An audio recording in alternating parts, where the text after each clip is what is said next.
Mask man Chinnaiah custody ಇಂದಿಗೆ ಅಂತ್ಯವಾಗಿದೆ. ಕೆಲವೇ ಕ್ಷಣಗಳಲ್ಲಿ ಬೆಳ್ತಂಗಡಿ ಕೋರ್ಟ್ಗೆ ಚಿನ್ನಯ್ಯನನ್ನ ಎಸ್ಐಟಿ ಅಧಿಕಾರಿಗಳು ಹಾಜರುಪಡಿಸಲಿದ್ದಾರೆ.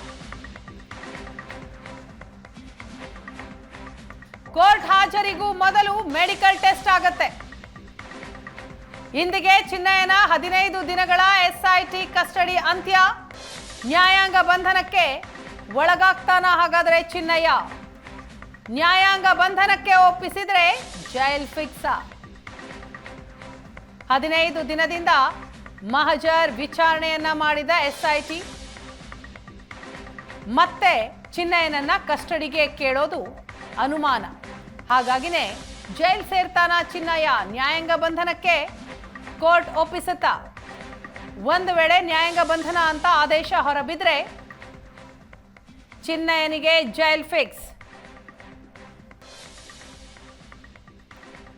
ಕೆಲವೇ ಕ್ಷಣಗಳಲ್ಲಿ ಕೋರ್ಟ್ಗೆ ಚಿನ್ನಯ್ಯನನ್ನ ಹಾಜರುಪಡಿಸುತ್ತಾರೆ ಎಸ್ಐಟಿ ಅಧಿಕಾರಿಗಳು.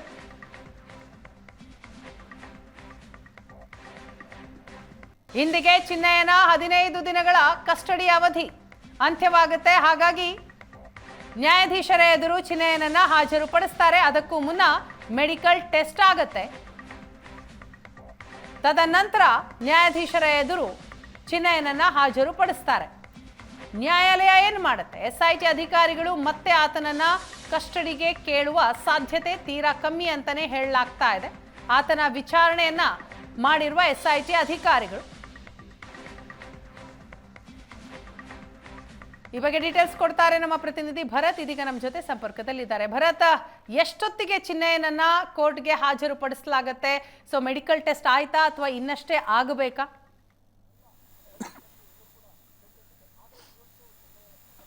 ವೀಣಾ, ಹೌದು, ಇನ್ನು ಕೆಲವೇ ಕ್ಷಣಗಳಲ್ಲಿ ಚಿನ್ನಯ್ಯ ಬೆಳ್ತಂಗಡಿ ಕೋರ್ಟ್ಗೆ ಚಿನ್ನಯ್ಯನನ್ನು ಹಾಜರುಪಡಿಸಲಿಕ್ಕಿರುವಂಥದ್ದು ಕೆಲವೇ ಕ್ಷಣಗಳಲ್ಲಿ ಬರಬಹುದು. ಈಗಾಗಲೇ ಬೆಳ್ತಂಗಡಿ ತಾಲೂಕು ಆಸ್ಪತ್ರೆಯಲ್ಲಿ ಮೆಡಿಕಲ್ ಟೆಸ್ಟ್ ಕೂಡ ಆಗಿದೆ. ಕಳೆದ 15 ದಿನಗಳಿಂದ ಕಳೆದ 23ಕ್ಕೆ ಜುಲೈ 23ಕ್ಕೆ ಆತನನ್ನು ಬಂಧನ ಮಾಡಿದ ಬಳಿಕ ಬೆಳ್ತಂಗಡಿ ನ್ಯಾಯಾಲಯಕ್ಕೆ ಹಾಜರುಪಡಿಸಿ ಸುಮಾರು 12 ದಿನಗಳ ಕಾಲ ಕಸ್ಟಡಿಗೆ ಪಡೆಯಲಾಗಿತ್ತು. ಆ ಬಳಿಕ 12 ದಿನಗಳ ಬಳಿಕ ಮತ್ತೆ ಕೋರ್ಟ್ಗೆ ಪ್ರೊಡ್ಯೂಸ್ ಮಾಡಿದ್ರು.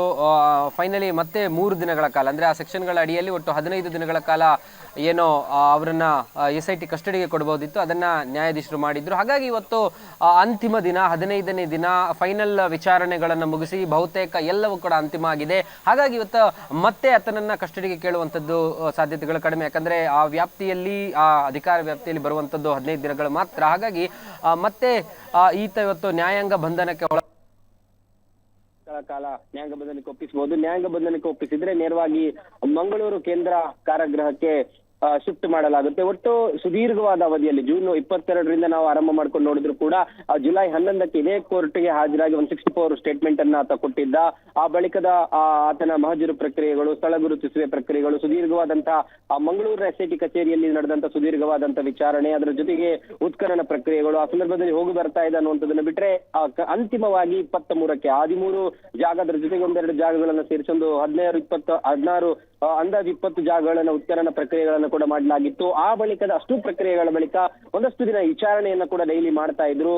ಫೈನಲಿ ಆತ ಹೇಳಿರುವಂತದ್ದು ಸುಳ್ಳು ಅನ್ನುವಂಥದ್ದನ್ನ ಆತ ಸ್ವತಃ ಒಪ್ಪಿಕೊಂಡ ಬಳಿಕ ಅಂತಿಮವಾಗಿ ಕಳೆದ 23ರಂದು ಜುಲೈ 23ರಂದು ಆತನನ್ನ ಕಸ್ಟಡಿಗೆ ಪಡೆಯಲಾಗುತ್ತೆ, ಬಂಧನ ಮಾಡಲಾಗುತ್ತೆ. ಆ ಪ್ರಕ್ರಿಯೆಗಳ ಭಾಗವಾಗಿ ಈಗಾಗಲೇ 15 ದಿನಗಳ ಕಾಲ ಎಸ್ಐಟಿ ಕಸ್ಟಡಿಯಲ್ಲಿದ್ದು ಅನೇಕ ರೀತಿಯಾದಂತಹ ವಿಚಾರಣೆಗೆ, ಅನೇಕ ಪ್ರಶ್ನೆಗಳಿಗೆ ಉತ್ತರವಾಗಿ ಚಿನ್ನಯ್ಯನನ್ನ ವಿಚಾರಣೆಗೆ ಒಳಪಡಿಸಲಾಗಿದೆ. ಅದರ ಜೊತೆಗೆ ತಿಮರೋಡಿ ನಿವಾಸ ಸೇರಿದಂತೆ ಬೆಂಗಳೂರಿನ ಜಯಂತ್ ನಿವಾಸ ಹಾಗೂ ಅನೇಕ ಕಡೆಗಳಲ್ಲಿ ಈಗಾಗಲೇ ವಿಚಾರಣಾ ಪ್ರಕ್ರಿಯೆಗಳು ಮುಗಿದಿದೆ. ಹಾಗಾಗಿ ಇವತ್ತು ಕೋರ್ಟ್ಗೆ ಮತ್ತೆ ಹಾಜರುಪಡಿಸ್ತಾರೆ.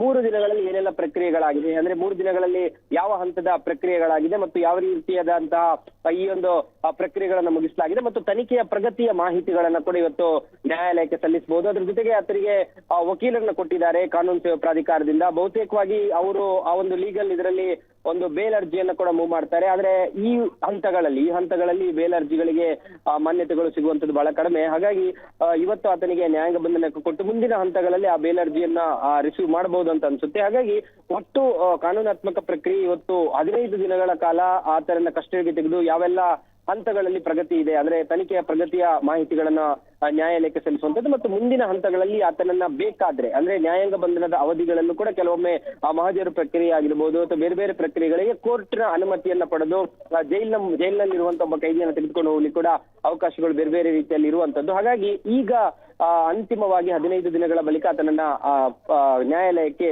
ಹಾಜರುಪಡಿಸ್ತಾ ಇರುವಂತದ್ದು. Thank you Bharat.